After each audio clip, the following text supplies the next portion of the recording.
Hello and welcome to this video. This is Daily News Analysis for 23rd September 2022. Myself Rupak.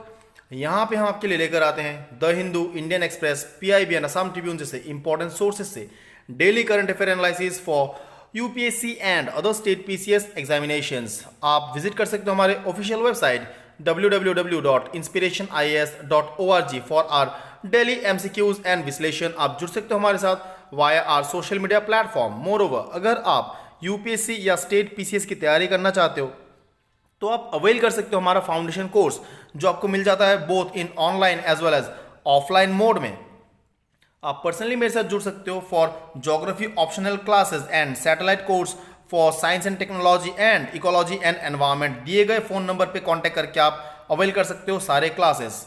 Now आज का जो news analysis है यहाँ पे हम बात करेंगे। सबसे पहले तो इंपॉर्टेंट जो न्यूज़ है, एक नेशनल कॉन्फ्रेंस को कन्वे किया जाता है, एक ऑर्गेनाइज किया जाता है एंड इसको एड्रेस करते हैं हमारे prime minister Narendra Modi ji.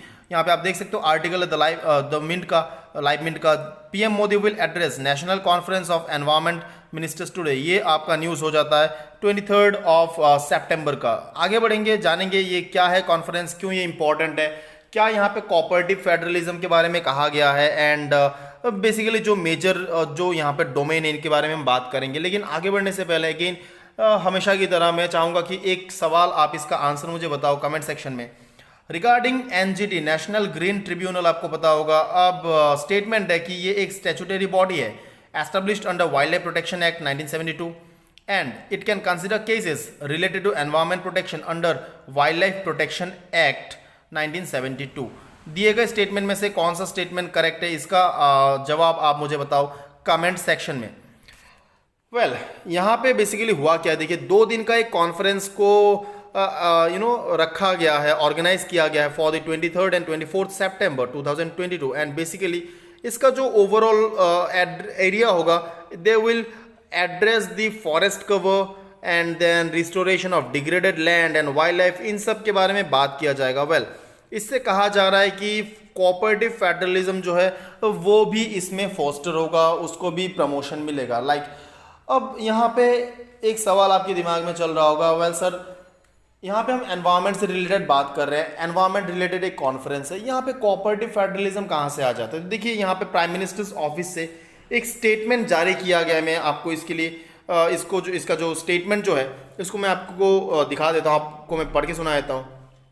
Taking forward the spirit of cooperative federalism, conference is being convened to create further synergy among the central and state government in formulating better policies on issues such as elimination of plastic pollution through multi-pronged approach, state action plan to effectively combat climate change and focus on lifestyle for environment, जिसको acronym दिया गया है life का। यहाँ पे PMO से एक statement आता है कि ये जो सारे दिए गए मुद्दे हैं इनको अगर एड्रेस करना है तो सेंटर स्टेट, इनफैक्ट सारे जो स्टेट्स हैं उनको एक सिनर्जी में काम करना होगा। अब उसी को मद्देनजर रखते हुए अलग अलग मिनिस्ट्रीज का एक कॉन्फ्रेंस रखा गया है एंड पर्टिकुलरली जो डोमेन होगा, डोमेन ऑफ डिस्कशन, यहाँ पे हम एनवायरमेंटल सस्टेनेबिलिटी एंड पर्टिकुलरली अगर हम कहें तो फॉरेस्ट कवर, लैंड डिग्रेडेशन, इनके ऊपर बात करेंगे एंड इसी कॉन्फ्रेंस को एड्रेस करते हैं हमारे प्राइम मिनिस्टर नरेंद्र मोदी जी। यहाँ पे बेसिकली 6 अलग अलग सेशंस रखे जाएंगे जो 6 अलग अलग थीम के ऊपर बात करेंगे। सबसे पहला जो है लाइफस्टाइल फॉर एनवायरमेंट जो है लाइफ, फिर क्लाइमेट चेंज से रिलेटेड बात होगा, फिर परिवेश से रिलेटेड बात होगा, forest management, prevention and control of pollution, then wild life management and plastic waste management. इन 6 थीमेटिक प्रोग्राम्स पे 6 अलग अलग सेशंस रखे जाएंगे। वेल यहाँ पे कुछ चीज़ें आपको पता होगा जैसे क्लाइमेट चेंज वगैरह आपको पता हो, forest management and wild life management. आपको मैं बता दूंगा कि लाइफस्टाइल फॉर एनवायरमेंट, लाइफ क्या है एंड परिवेश क्या है। लाइफस्टाइल फॉर एनवायरमेंट आपको याद होगा अगर आप करंट अफेयर फॉलो करते हो तो जो आपका COP 26 हुआ था ग्लासगो में, conference of party under UNFCCC, यहाँ पे सबसे पहले प्राइम मिनिस्टर मोदी जी ने इस टर्म का यूज किया था life, that stands for lifestyle for environment. अब इसको लॉन्च किया गया था 5 जून on the occasion of world environment day and इसका बेसिक ऑब्जेक्टिव क्या है, to foster the collective individual and collective action to address global climate crisis. And इसका जो बेसिक आइडिया है वो ये है कि we should focus on mindful and deliberate utilization of resource rather than mindful and wasteful consumption. So utilization of resource, simple language में कहूं तो judicious use of resource rather than wasteful use of resource, इस पे हमारा focus होगा।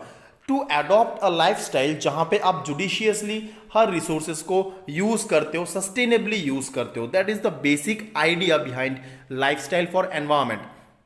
It aims to create a global movement toward adoption of simple and specific climate friendly behavior in daily life। आपके day to day जो activities है, जो life है, यहाँ पे आप क्लाइमेट फ्रेंडली जितने सारे बिहेवियर है उनको आप अडॉप्ट करो एंड ये एक ग्लोबल मूवमेंट होना चाहिए। That was the idea given by prime minister Modi ji during COP26 and eventually India में इसको लाया गया 5 जून जो आपका वर्ल्ड एनवायरनमेंट डे है उस दौरान इसको इंट्रोड्यूस किया गया इंडिया में।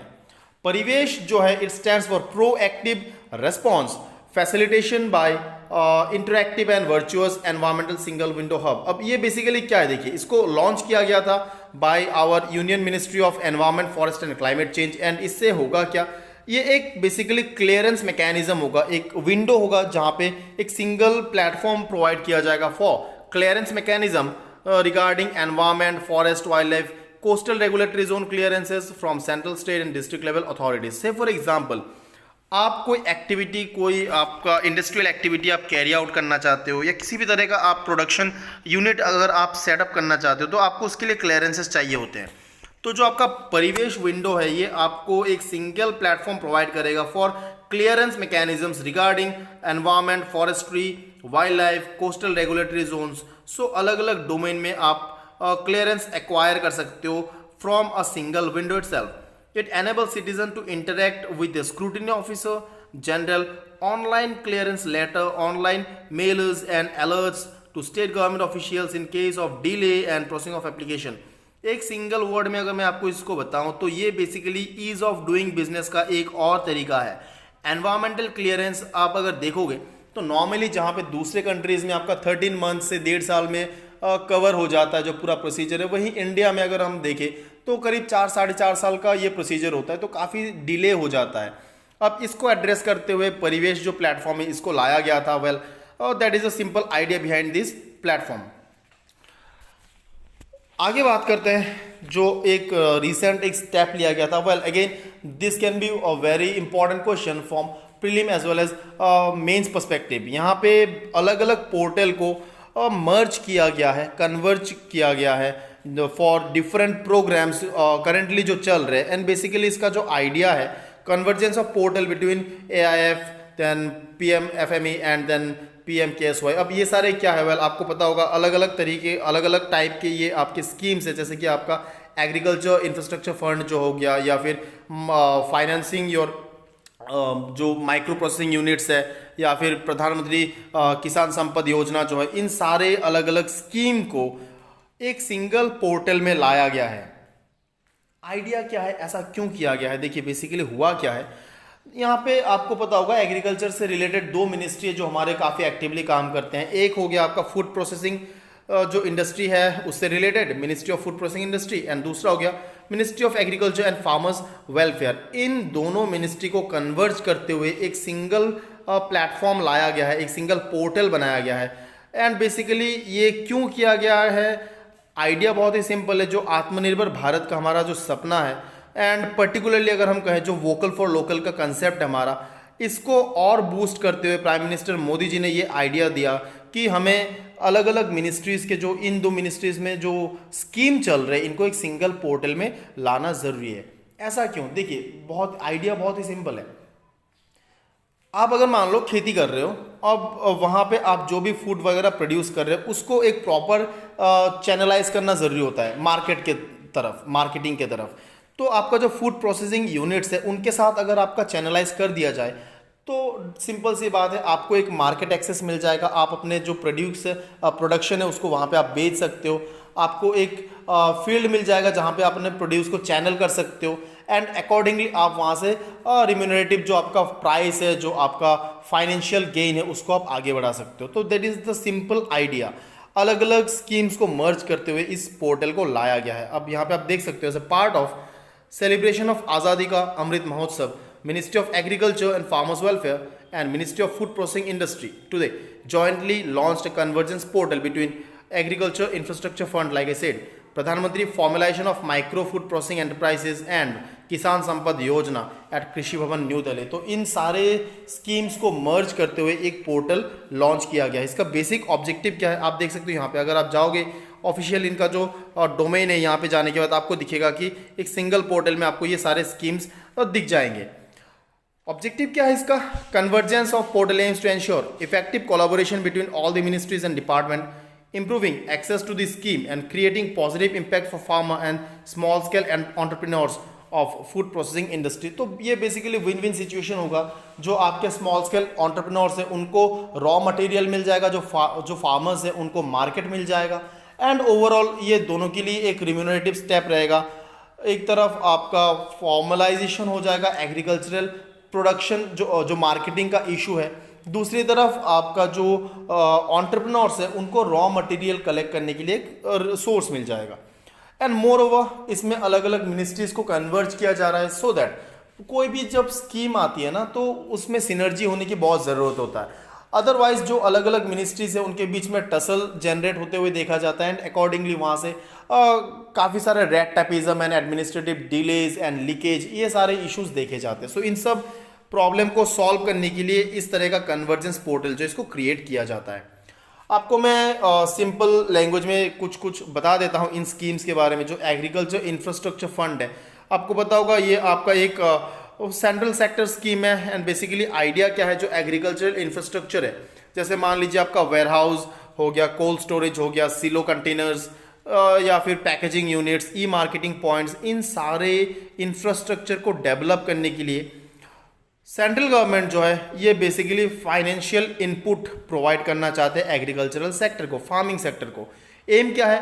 To provide medium to long term debt financing facility for investment in viable project for post harvest management infrastructure and community farming asset. Like I said, जैसे cold storage हो गया, वेयर हाउसिंग फैसिलिटीज हो गया, सिलो containers हो गया, इन सारे जो आपके इंफ्रास्ट्रक्चर जो पोस्ट हार्वेस्ट आफ्टर हार्वेस्टिंग जो ज़रूरत पड़ती है, इन सारे इंफ्रास्ट्रक्चर को डेवलप करने के लिए। अच्छा, ऐसा क्यों किया जाता है?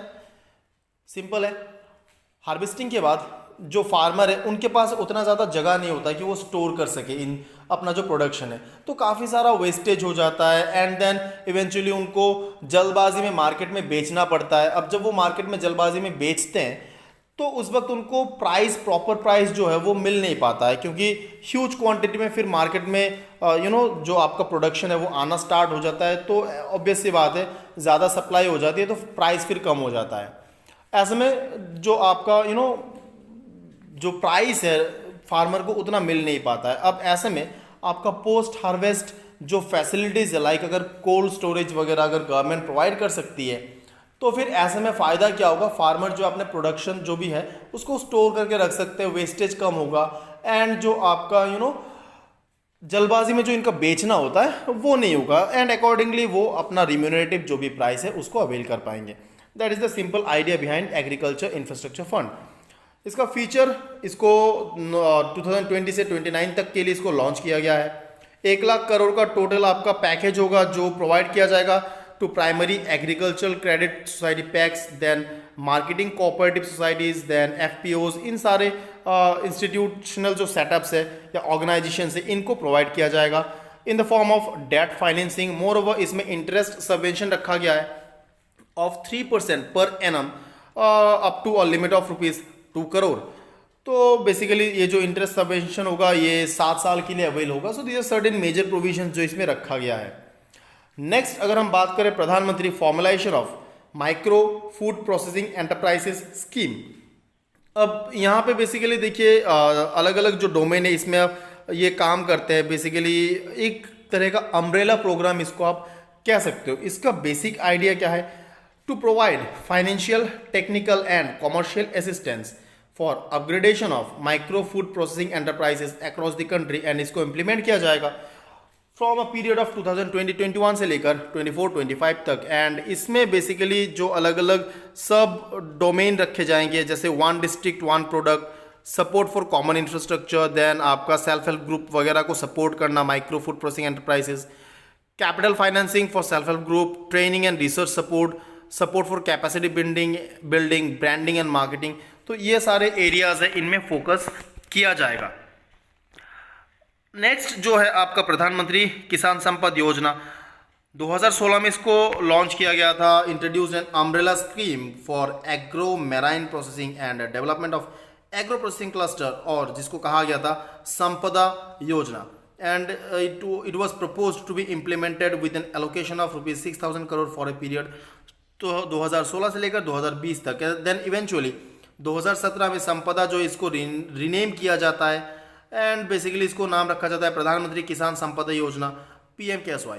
ये एक सेंट्रल सेक्टर स्कीम है, एंड मेजर जो ऑब्जेक्टिव है to supplement agriculture, create processing and preservation capacities, modernize and expand the existing food processing units, increase the level of processing and value addition leading to reduction of wastage. तो ये सारे कुछ simple से objectives इस scheme के अंदर में रखे गए। जो मेजर आपका सब स्कीम है या कंपोनेंट है, वो यहाँ पे 7 मेजर कंपोनेंट इस स्कीम के अंडर में आते हैं, जैसे मेगा फूड पार्क डेवलप करना लार्ज स्केल प्रोडक्शन के लिए, then integrated cold chain, infrastructure development, backward and forward linkage, creation and expansion of processing unit, safety and quality assurance and human resources and institutions. तो ये कुछ major component इस scheme के under में रखे गए। अच्छा, इसके बारे में मैं इतना ज़्यादा इन जो स्कीम्स है ना, इनके बारे में मैं आपको डिटेल में नहीं बता रहा हूँ, क्योंकि ऑलरेडी इन पे हमने वीडियो कवर कर रखा है। आप हमारे चैनल पे जाएंगे तो आपको इनके ऊपर डेडिकेटेड सेशंस, डेडिकेटेड वीडियोस आपको मिल जाएंगे। Well, so these are the simple facts about these schemes। Again detail के लिए आप हमारे चैनल पे जाके आप इन सारे स्कीम्स को आप पढ़ सकते हो। अगला जो न्यूज़ है, यूएस सेनेट ने रेटिफाई किया है किगाली अमेंडमेंट। वेल, ये बहुत ही इंपॉर्टेंट न्यूज़ है, क्योंकि पिछले 30 साल में पहली बार क्लाइमेट से रिलेटेड किसी भी इंटरनेशनल ट्रीटी को यूएसए ने आपका किया है रेटिफाई। तो ये अपने आप में एक बहुत बड़ा स्टेप है from United states of America. इससे पहले हमने देखा था कि इससे पहले आपका जब अंडर UNFCCC क्योटो प्रोटोकॉल आया था, तो वहाँ पे यूएसए कुछ हेजिडेंट थे, फिर पेरिस क्लाइमेट एग्रीमेंट से कुछ हेजिडेंट रहे हैं, and now eventually after almost 30 years Kigali amendment को रेटिफाई किया गया है यूएस सेनेट के द्वारा। तो आप देख सकते हो यहाँ पे इनका ऑफिशियल हैंडल के द्वारा ये प्रेस रिलीज करते हैं, US ratification of Kigali amendment.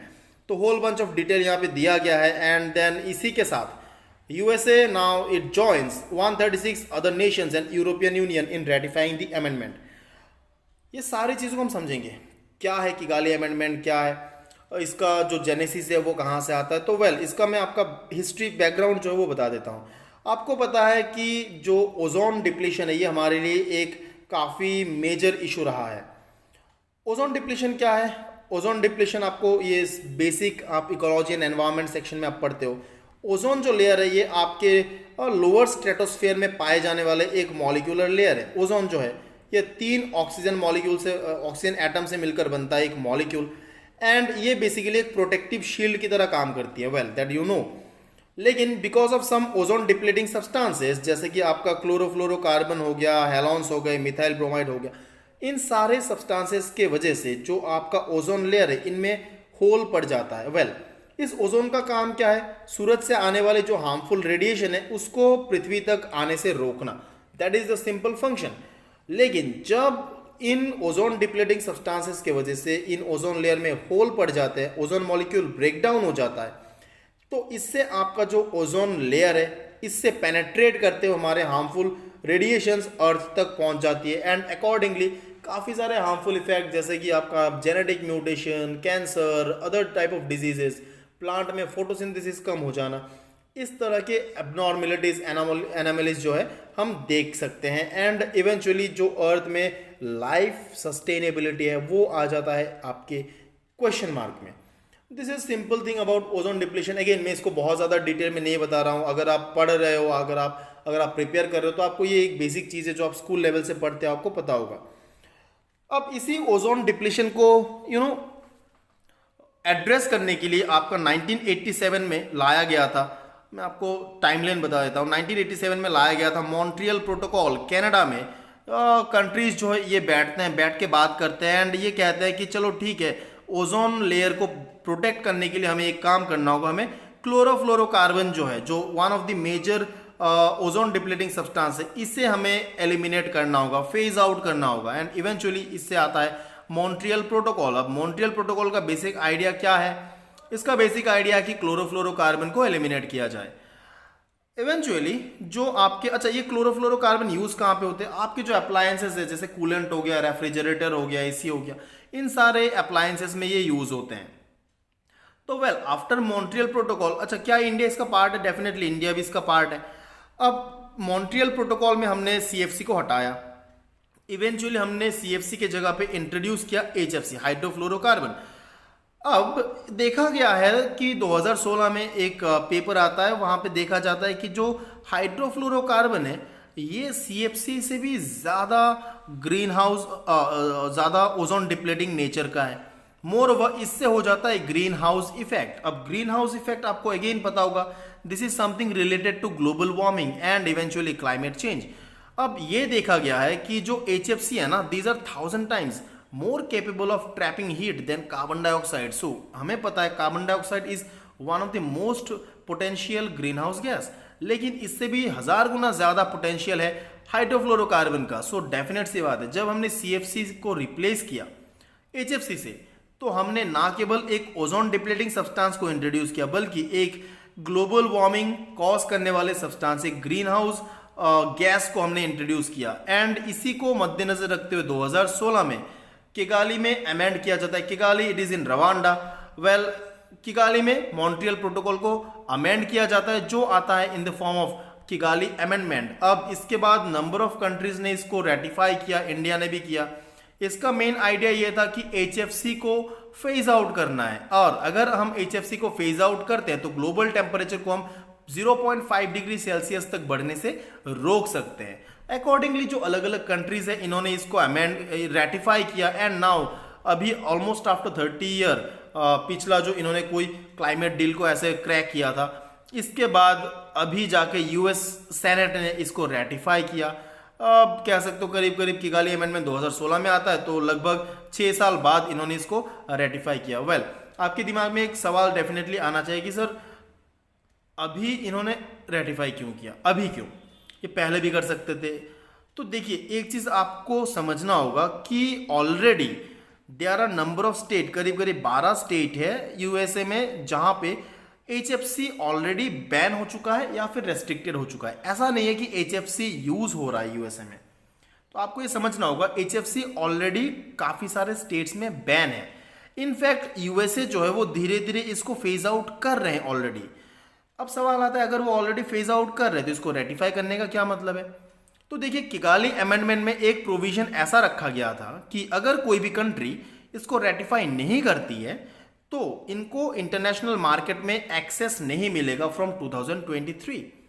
अब यूएसए इसको, इस रेटिफिकेशन को इसीलिए कर रहा है सो दैट फ्यूचर में उनका जो बिजनेस एक्सपेंशन है, जो मार्केट एक्सेस है, उसमें कोई प्रॉब्लम ना आए।